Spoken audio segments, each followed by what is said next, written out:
Ang swerte, totoo po yun. Pagka ikaw, kinaabagan ka ng Diyos, ang swerte mo naman yun. Biblical po yung salitang swerte o kapalaran. Kung wala si Inday Sara, yan ang totoo. Kung wala si Inday Sarang sumabay sa pinsan mo, walang Marcos na presidente ngayon. At walang Romualdez na tambalos-los na maging speaker ngayon. O Panginoon, talastas ko na ang lakad ng tao ay hindi sa kanyang sarili. Hindi para sa taong lumalakad ang magtuwid ng kanyang mga hakbang.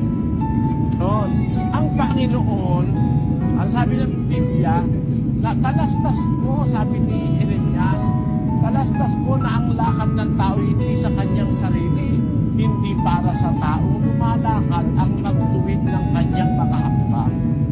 So yung kapalaran natin, wala sa atin yun. We do not make the goodness for ourselves.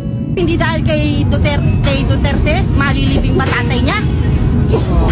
Hanggang ngayon siguro ang tatay niya nandun pa sa bahay nila, naka-isolate. 9:15 ng Tagaro. Sapagkat sinasabi niya kay Moises, ako'y maaawa sa aking kinaaawaan at ako'y makakabag sa aking kinakakabagan. Kaya nga, hindi sa may ibig, ni hindi sa tumatakbo, kundi sa Diyos na naaawa. Ayon.